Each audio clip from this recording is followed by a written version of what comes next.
Hello everybody. I said to a couple of people I was going to come on and address Keir Starmer, but he's a waste of space, isn't he? Waste of time. Doubtless this video is going to be picked up as being not acceptable. Well, you know, fuck you, I don't care, and fuck you twice.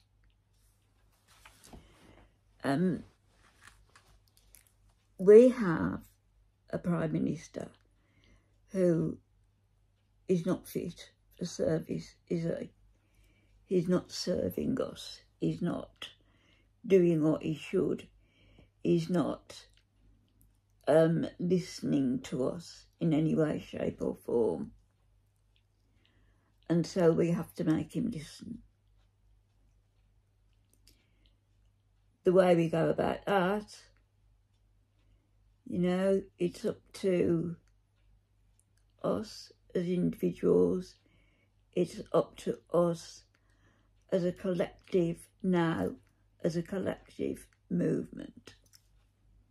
And we've got to become a movement. We've got to become a movement. We've got to be coherent. We've got to be cohesive, and we've got to plan. We've got to plan what we're doing in regards to civil disobedience, non-violent civil disobedience. That can mean anything from, well, to me, I've done it before, and it can mean anything from, if you're working, walkouts, you know, if you work for a big company, walkouts, stoppages, sit-ins, peaceful protests, like, you know, like has been happening, although some have turned out to be not as peaceful.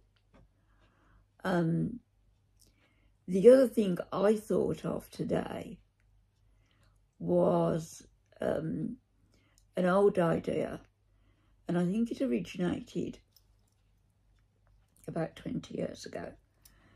And there was about, I don't know, 100 or more. I think there were students, and they went to a store in,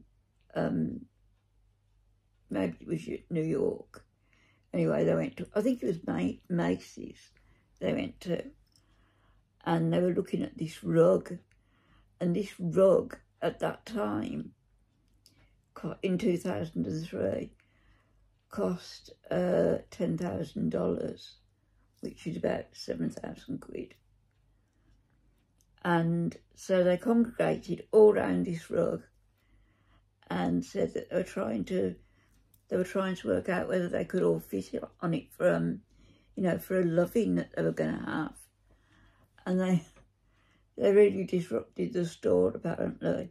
Well, that was thought of as being the first flash mob, where they just spontaneously gathered and caused a disruption.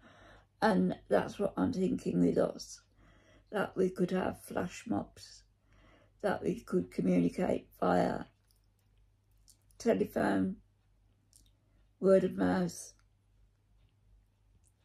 I wouldn't say particularly in groups or typing anything, because you don't know who's listening, do you?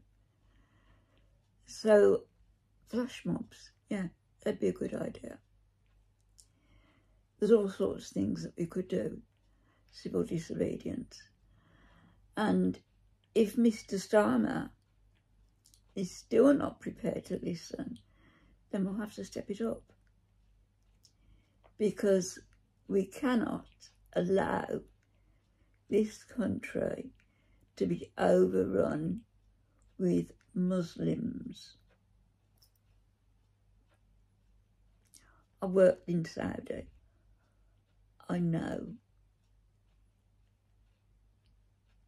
they think. And I know what is coming to our shores. I know what's here.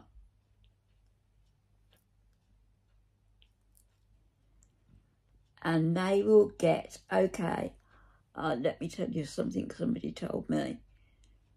Never turn your back on an Arab.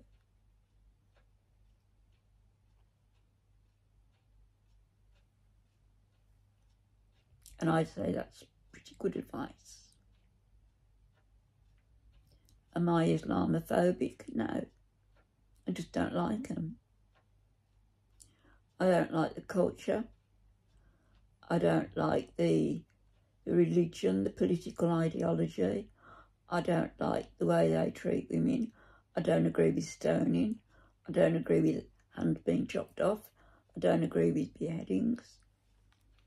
I don't agree with all that. This is a religion and ideology that is archaic, and it's becoming more and more malevolent and evil. And dare I say, in my eyes, right, this is just me, my opinion, which I'm entitled to because I'm a free woman. Islam to me is synonymous with being satanic. It's my view.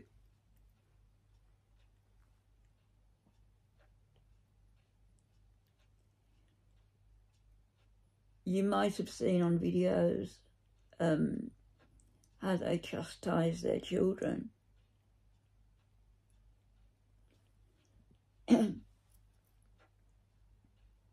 You might have heard of how they treat their women.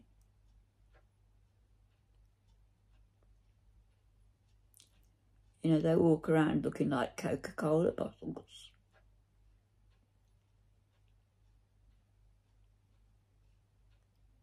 So is that what we're gonna have here, Mr. Starmer?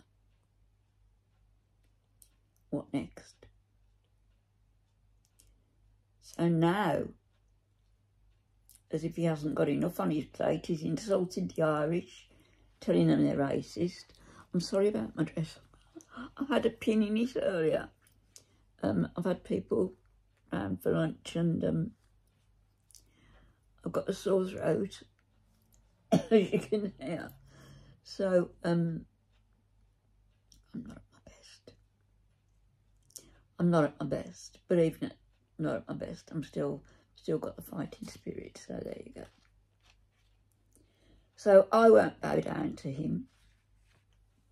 Nobody else, in my opinion, should bow down to him. He's one man. One man. How many are we? I've found this article. Look at him.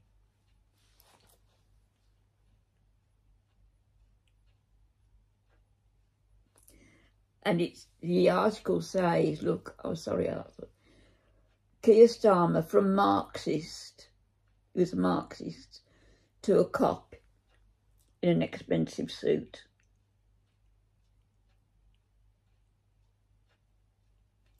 So I'll try and link that below the video. It's interesting to read. I'll link that. And I'll also link, I wrote an open letter to Starmer. Of course, he's not going to see it. It was on my Facebook, and I'll link that as well.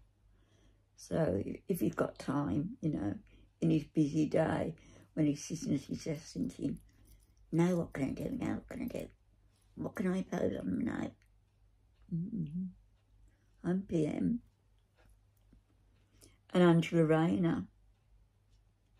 No. Angela Rayner. What a vain woman she is. Vain. I love me, I'm wild about myself, comes to mind. So she rose through the ranks pretty quickly. She left school, I believe, at 15. Had a child when she was, well, she was at school, leaving school, around about the 16 age. Had a child, unmarried mother. She worked, I don't know what, did she work as a barmaid? I can't remember. But she also worked as a care assistant, I guess, in a care home, you know, looking after people and wiping their bottoms,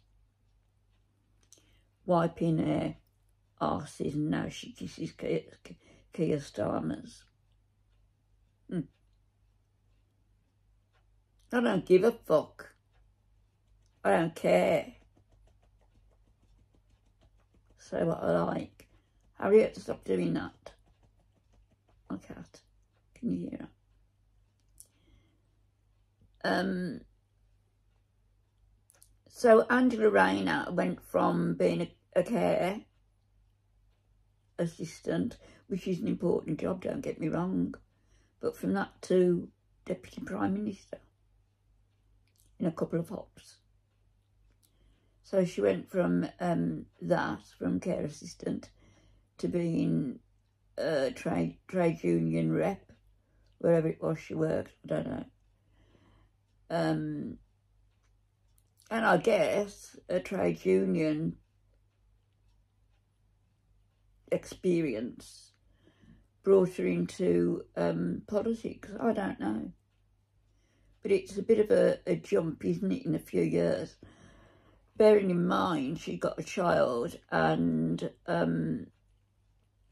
she also lost 6 stone in weight and had cosmetic surgery. What we used to call plastic surgery. Cosmetic surgery. So when you see her posing, you know, but now she's Deputy Prime Minister. So what would she do if she had to go back to a normal job? What would she do? Maybe go and work for Weight Watchers. Rachel Reeves and that other one. Belmarsh probably are short of guards. You know, women's prison, they could go there. They fit in. And Starmer, well, he could head a new secret police force. That'd be right up his alley, wouldn't it? Banging on people's doors. He is really, he's malevolent. You can see it. So you can't judge a book by its cover. Sometimes you can. Sometimes you can. So to get back to Muslims, we don't want them here. There. We don't want them. We don't want their barbaric influence in this country. They're overrunning us. For the rate of every 2 children an English couple will have, or a British couple will have, for every 2. Imagine a man, one man, and he can take 4 wives. Each of those wives could have 4 to 5 children. They'd outbreed us.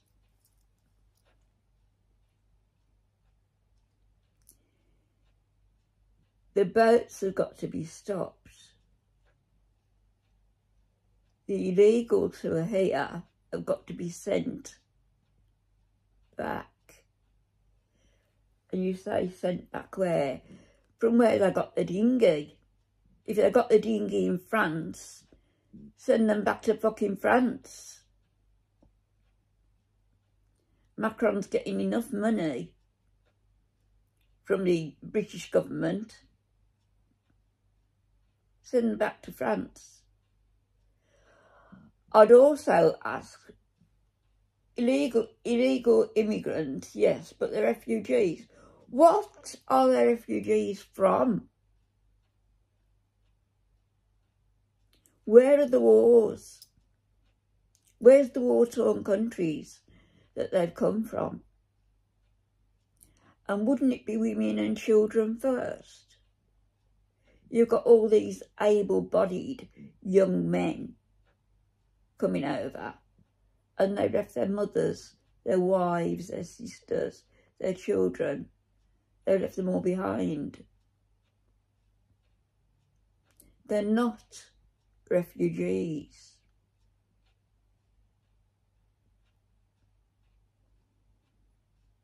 At the very best, they're economic migrants. Now, do you want a little bit of a conspiracy theory?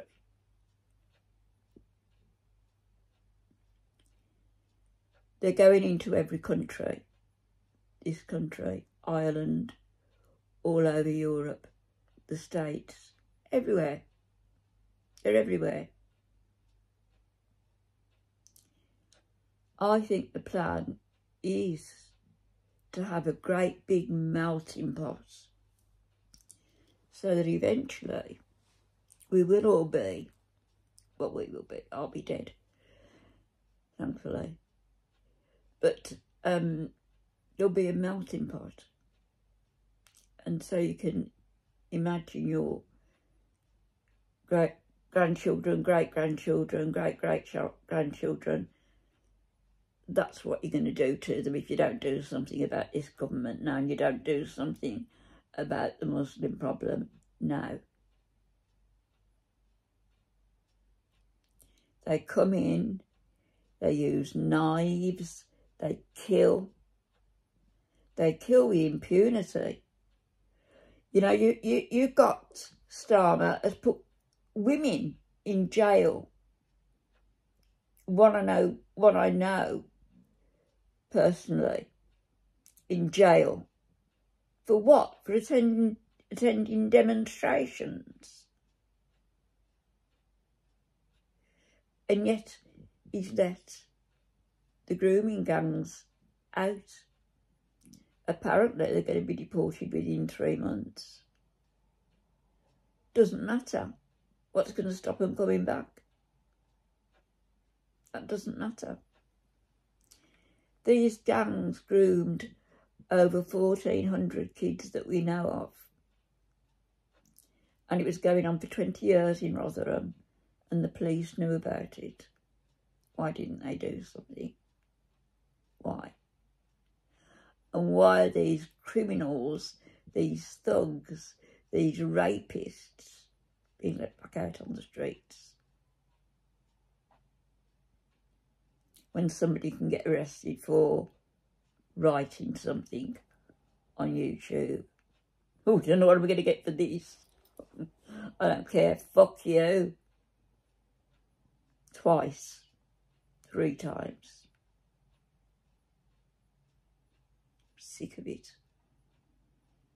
Sick of it. I'm sick of the whole bloody lot.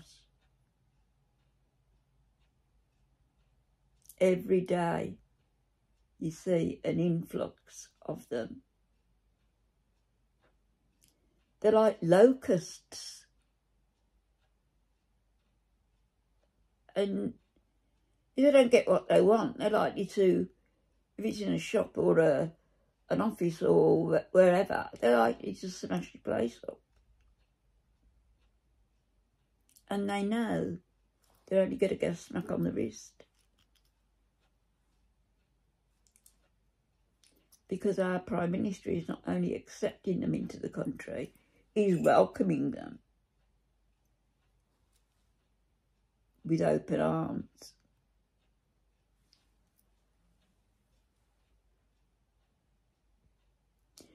So the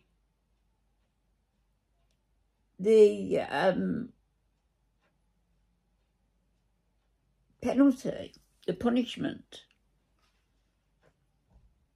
for someone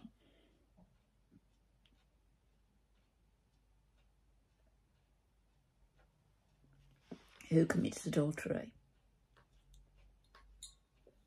a woman, I think the man gets off quite lightly. He gets off with, I don't know, 100 lashes.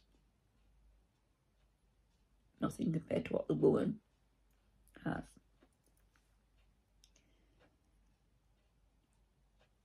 So what they do, as far as I know, they will dig a hole, circular hole,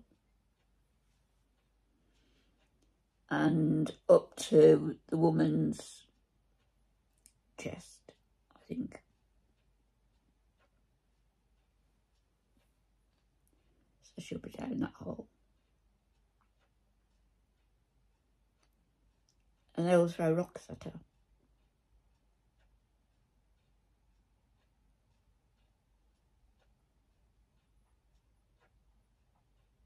This is what they do.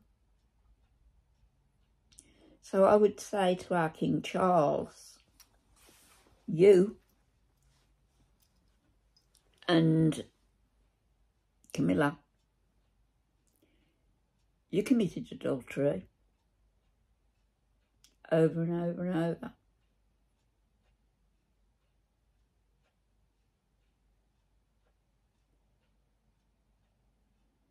Princess Diana was killed in a car crash.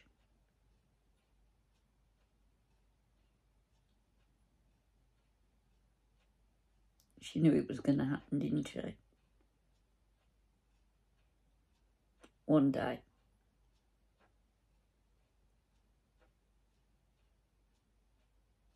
God rest her soul. But what I'm saying, you know, a cautionary little warning that not going to be averse to turning on you either. You know, in their eyes, you've committed a heinous crime over and over and over.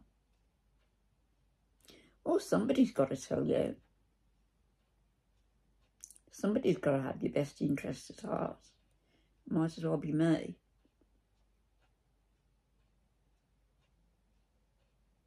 Starmer, a cop in a suit. And yet, reading that article, he wanted to almost disband the police. He felt that people could police themselves, that there could be this society where everything was like the film. Watch the film, what's it called? Oh gosh, Metropolis. Watch the film Metropolis, 1927. And that world, the George Orwell book, that world is what, that's how we're going to be. We're going to be slaves. Do you know one of the imams said, Muslim imams, he said, we're going to take over, and those of you who are left, you will have to revert to Islam. If you don't revert to Islam, you will become our slaves. If you object or do anything that we feel is wrong, we will kill you. Do you really want that world? Do you? If not, we've got to rise up. We've got to. And we've got to get organised. Can't just do it piecemeal. We've got to organise. Flash mobs, civil disobedience, everything we can think of. take your money out of the bank. You got money in the bank, take it out, put it in a home safe or something in somebody's loft. Just let the banks crash. There's all sorts of ways to do it. And I'm hoping you do. Otherwise, we're going to be overrun. Life is going to be unbearable. It's almost unbearable now with them. And there'll be a black flag flying over Buckingham Palace and one flying over Downing Street. And if you think, Keir Starmer, that your plan, we know what your plan is, the World Economic Forum and the globalists, we know what your plan is for humanity, and it's disgusting.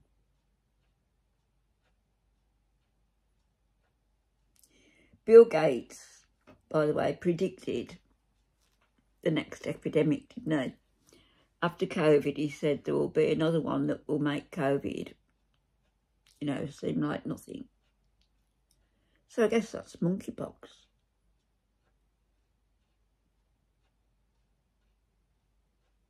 I guess it's monkeypox.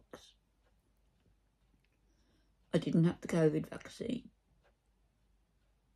I'm not having the monkeypox vaccine. Not having it. Fuck you. I know of people and close to me who've had developed cancer, and I believe as a result of the COVID vaccine.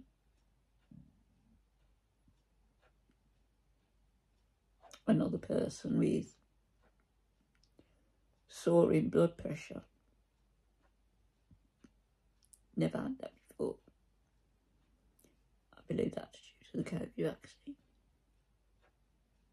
Another family member with headaches and dizziness and all down to the COVID vaccine. And it was AstraZeneca who developed the vaccine that they had. AstraZeneca is the place where they still have beagles. They have them in a line. They have them smoking cigarettes to test whether cigarettes are harmful. We know they're harmful. We know it. Stop killing animals. Stop fucking hurting them.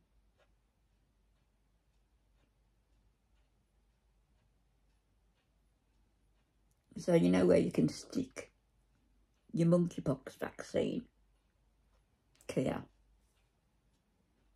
Because I won't be having it.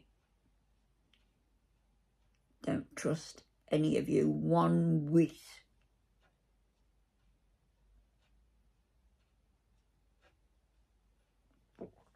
You fucking disgust me. So let's get this show on the road, folks. How? When? We already know why. Let's get this show of civil disobedience on the road. I don't know whether it's going to have any direct effect. If it doesn't, I believe that there will be a civil war in this country. I do believe that. Unless he gets down off his high horse and starts to listen to the people. I'll see you all later. Or maybe I won't. Bye-bye.